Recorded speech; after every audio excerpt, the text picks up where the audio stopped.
নমস্কাৰ বন্ধুসকল, black মেজিকৰ second পাৰ্টটোলৈ আপোনালোকক স্বাগতম জনাইছোঁ।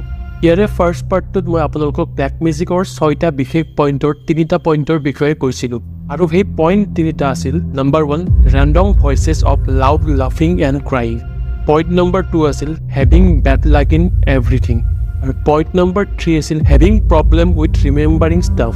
আপোনালোকে যদি এতিয়ালৈ ফাৰ্ষ্ট পাৰ্টটো চোৱা নাই তেতিয়া এবাৰ ফাৰ্ষ্ট পাৰ্টটো চাই লওক, তেতিয়াহে আপোনালোকে এই ছেকেণ্ড পাৰ্টটো ভালদৰে বুজিব পাৰিব। ব্লেক মেজিকৰ বাকী 3টা পইণ্টৰ প্ৰথমটো হ'ল ফিলিং অফ বিং ৱাটছ অল দ্য টাইম। এই পইণ্টটো সাধাৰণভাৱে যদি কওঁ, কেতিয়াবা আপোনাৰ এনেকুৱা লাগে যেন আপোনাক কোনোবাই চাই আছে। আপুনি য'তেই নাযাওক কিয় আপোনাৰ সকলো সময়তে অনুভৱ হৈ থাকে যেন আপোনাক কোনোবা এজনে ক'ৰবাৰ পৰা লক্ষ্য কৰি আছে, নাইবা আপোনাৰ আশে পাশে কোনোবা এজন বিশেষ মানুহ আছে।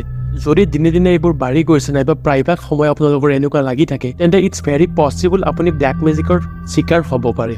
কেতিয়াবা আপুনি ৰেণ্ডমলি ঘৰত অকলে কিবা কাম কৰি থাকে, নাইবা আপুনি অকলে টিভি চাই থাকে, নাইবা অকলে বহি থাকে, তেতিয়া আপোনাৰ হঠাৎ এনেকুৱা অনুভৱ হৈছে যে আপোনাৰ ঘৰত কোনোবা আছে, নাইবা আপোনাক কোনোবাই ফ'ল' কৰি আছে। তেন্তে এইটো সম্ভৱ হ'ব পাৰে যে আপোনাৰ আশে পাশে কোনোবা স্পিৰিট আছে। কাৰণ মই ইয়াৰে ফাৰ্ষ্ট পাৰ্টটোতে কৈছিলোঁ ব্লেক মেজিকৰ অৰ্থটো, black magic is magic related with evil spirit, মানে ব্লেক মেজিক সম্পূৰ্ণভাৱে আত্মাৰ লগত জড়িত হৈ থাকে। ছেকেণ্ড পইণ্টটো হ'ল someone is sleeping next to you. এই পইণ্টটো কিছু ভয় লগা পইণ্ট। কেতিয়াবা আপুনি শুই থাকিলে নাইবা আপুনি টোপনিৰ পৰা হঠাৎ সাৰ পাই আপোনাৰ এনেকুৱা অনুভৱ হৈছে আপোনাৰ ওচৰত কোনোবা শুই আছে, কিন্তু আপুনি যেতিয়া ভালদৰে চাই তেতিয়া এনেকুৱা দেখে যে আপোনাৰ ওচৰত কোনো শুই থকা নাই। কিন্তু বিভিন্নজন জ্ঞানীগুণী ব্যক্তিয়ে ৰিচাৰ্চ কৰি পাইছে যে 80% ব্লেক মেজিকৰ কেছত এনেকুৱা হোৱা দেখিবলৈ পোৱা যায়। আৰু যিজন ব্যক্তি ব্লেক মেজিকৰ চিকাৰ হয় তেখেতে শুই থাকোঁতে এনেকুৱা লাগে যেন তেখেতৰ বুকুৰ ওপৰত কোনোবা শুই আছে, নাইবা তেওঁ কোনোবাই বুকুৰ ওপৰত বহি লৈ হেঁচা মাৰি ধৰি আছে। তেওঁ কোনো ধৰণৰ কথা ক'ব নোৱাৰে, নাইবা আশে পাশে চালেও তেওঁ মুখেৰে মাতিব নোৱাৰে। এনেকুৱা বিভিন্নজনৰ লগত কেতিয়াবা হোৱা দেখা যায় আৰু কিছুমান কেছত শ্লিপিং পেৰেলাইচিছ হোৱা দেখা যায়। এনেকুৱা ঘটনাবোৰ যদি আপোনাৰ লগত সচৰাচৰ ঘটি থাকে, তেন্তে ইটছ ভেৰি পচিবল আপুনি ব্লেক মেজিকৰ হয়তো চিকাৰ হ'ব পাৰে। ইয়াৰে পইণ্ট নম্বৰ 3টো হ'ল ৰেণ্ডম ভইচেছ কলিং ইয়'ৰ নেম।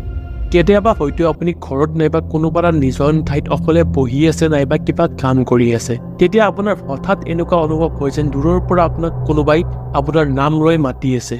আৰু এই পইণ্টটো মই যেতিয়া ইণ্টাৰনেটত পঢ়ি আছিলোঁ তেতিয়া বিভিন্নজনে সেই পইণ্টবোৰ লিখিছে। এই ঘটনাটো বহুত মানুহৰ লগত হৈছে যে তেওঁক কোনোবাই তেওঁৰ নামেৰে মাতি আছে, কিন্তু যেতিয়া তেওঁ চাই তেওঁক কাকো দেখা নাপায়, নাইবা তেওঁ কোনো তেনেদৰে মাতি নাথাকে, কিন্তু তেওঁৰ কাণত তেওঁৰ নামটো বাৰে বাৰে ভাহি আহি থাকে। আৰু মই কোৱা পইণ্টবোৰ যদি আপুনি আপোনাৰ নিজৰ লগত নাইবা আপোনাৰ বন্ধু বান্ধৱী নাইবা আপোনাৰ ফেমিলি মেম্বাৰ্ছৰ লগত ৰিলেট কৰিব পাৰিছে, তেতিয়া এটা কমেণ্ট কৰি নিশ্চয়কৈ জনাব।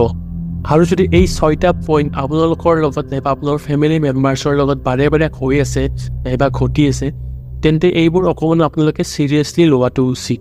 কাৰণ কোনেও নাজানে কাৰ ক'ত শত্ৰু থাকে, নাইবা কোনে ব্লেক মেজিকৰ দ্বাৰা ডাউনফল অনাৰ চেষ্টা কৰিব পাৰে, নাইবা তেওঁৰ জীৱনটো ধ্বংস কৰাৰ চেষ্টা কৰি থাকে। আৰু আশা কৰোঁ ব্লেক মেজিকৰ এই 2টা পাৰ্ট আপোনালোকে ভাল পালে। যদি আপোনালোকে এই পাৰ্ট 2টা ভাল পাইছে তেন্তে কমেণ্ট কৰি নিশ্চয়কৈ জনাব। আৰু যি এতিয়াও ফাৰ্ষ্ট পাৰ্টটো চোৱা নাই, মই ফাৰ্ষ্ট পাৰ্টটোৰ লিংক আপোনালোকক প্ৰভাইড কৰিছোঁ, আপোনালোকে এবাৰ নিশ্চয়কৈ চাই ল'ব বুলি আশা ৰাখিলোঁ।